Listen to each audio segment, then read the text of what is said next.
मुझे अतर काज़मी साहब अब बताएं कि इस सिचुएशन में अब जो सारी सूरत हाल बन पाई है, मुज़ाहमत तो 8 फरवरी को आपने देख लिया किस लेवल की हुई, और लोग कहते हैं नाकामी, लेकिन नाकामी उस सूरत में हो जब कोई तैयारी नज़र आए।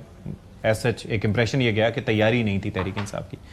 अब मुज़ाहमत के बाद मुफाहमत तो हो नहीं पाई उस बुनियाद पर, तो अब आपको मुज़ाकरात किसी लेवल पे होते हुए दिखाई देते हैं या क्या फ्यूचर दिखाई देता है एहतजाजी तहरीक का, तहरीक इंसाफ की? देखिए, एक मैं छोटा सा कमेंट करूंगा। जिस तरह राना साहब को जो हुकूमत ने गाड़ियां खरीदी थी उनके हवाले से तो बिल्कुल अंदाजा नहीं था, लेकिन इनकी जो मेडिकल पे दस्तरस्त है और जिस तरह इन्होंने मेडिकल केस डिस्कस किया खान साहब का, मुझे तो मुझे फील हो रहा था कि मुझसे गलती हुई। मैं अपने एक्सरे भी साथ ले आता इसी प्रोग्राम में, इनका ओपिनियन उस पर भी ले लेता राना साहब का। दूसरा मसला ये है कि जहाँ तक पीटीआई का ताल्लुक है, देखें पीटीआई को आप कहते हैं कि मुज़ाहमत नहीं हुई। ये अली बुखारी साहब मेरे साथ बैठे हैं, मुझे नहीं पता, पर मैं आपको गारंटी से कह सकता हूँ कम से कम 6 पर्चे इन पे भी होंगे, कम से 2 दर्जन।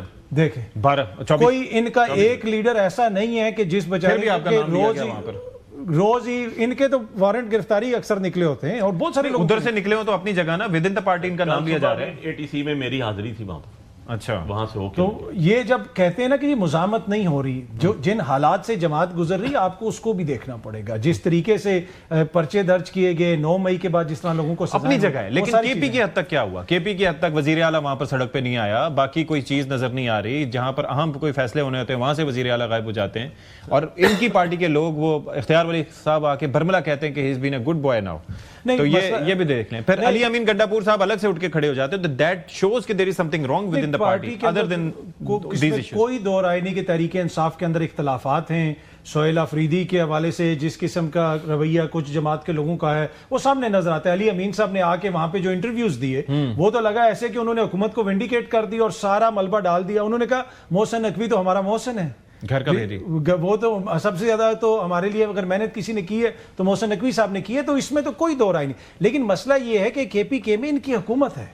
ये नहीं हो सकता कि वज़ीर आला खुद जाके रोडें ब्लॉक कर दे। देखिए ना, वो तो फिर खुदा ना खास्ता गैर आईनी इक़दाम हो जाएगा, फिर तो हुकूमत को आप चलता करेंगे। ये तो वफाक की ख्वाहिश है। लेकिन ये भी तो नहीं हो सकता ना कि जो वज़ीर आला ज़ाती कैपेसिटी में लाहौर पहुंचे, फिर कराची पहुंचे, और जब केपी में मौका आए तो वो कहे कि चूंकि मैं वज़ीर आला हूं तो इस तरह से सामने नहीं आ सके। It doesn't make sense. Street movement वगैरह तो कर सकते हैं, एक वैसे प्रेजेंस तो अपनी शो कर सकता था ना। स्ट्रीट मूवमेंट कर सकते हैं, लेकिन रोड्स वगैरह जो ब्लॉक है वो नहीं हो सकता। नजर तो आए ना अली बुखारी साहब। अब मुज़ाकरात का या इन चीजों का क्या अभी वक्त कुछ सफाइयां देने में आपका गुजरेगा विद इन द पार्टी, या फिर आप कोई मुज़ाकरात की तरफ या किसी तरफ जाएंगे? जरूरत मैं नहीं समझता हूँ। कम से कम I am speaking for myself, life गुजर गई है पार्टी के अंदर जी, इतनी एज गुजर गई। और सो बात यह है कि हमने तो एक गोल अचीव करना है।